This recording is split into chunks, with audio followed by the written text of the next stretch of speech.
इधर नहीं खेलो। जी हाँ दोस्तों, जैसा कि आप लोगों ने मनीष कश्यप के माता जी का वीडियो देखे जिसमें उनकी माँ रो रही है और अपना दुख बताते हुए कह रही है कि आज मेरा आंसू पोंछने वाला कोई नहीं है।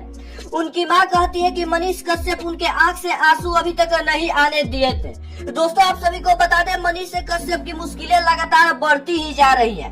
खबरों में बताया जा रहा है कि मनीष कश्यप को अब 1 साल तक जेल में ही रहना पड़ेगा, क्योंकि NSA जिसका मतलब होता है नेशनल सिक्योरिटी एक्ट लगने के कारण राज्य सरकार के फैसले पर तमिलनाडु के राज्यपाल रविंद्र नारायण रवि की मुहर लग चुकी है। मतलब कि मनीष कश्यप पर NSA लग चुकी है। आप सभी को बता दें, मनीष कश्यप पर 5 अप्रैल को तमिलनाडु सरकार ने NSA लगाया था। आप सभी को बता दें, नेशनल सिक्योरिटी एक्ट के अनुसार आरोपी व्यक्ति को 3 महीने के लिए बिना जमानत के हिरासत में रखा जा सकता है और इसकी अवधि भी बढ़ाई जा सकती है। इसके साथ ही हिरासत में रखने के लिए आरोप तय करने की भी जरूरत नहीं होती है और हिरासत की अवधि को 12 महीने तक भी किया जा सकता है। मतलब कि NSA एक्ट लग जाने के बाद आरोप भी तय करने की जरूरत नहीं होती है। बिना किसी आरोप के ही दोषी को 12 महीने तक जेल में रखा जा सकता है। इससे पहले सुप्रीम कोर्ट से भी मनीष कश्यप को झटका लग चुका है, जब कोर्ट ने मनीष कश्यप की सारी दलीलें खारिज करते हुए इस मामले में हाई कोर्ट जाने का आदेश दिया था।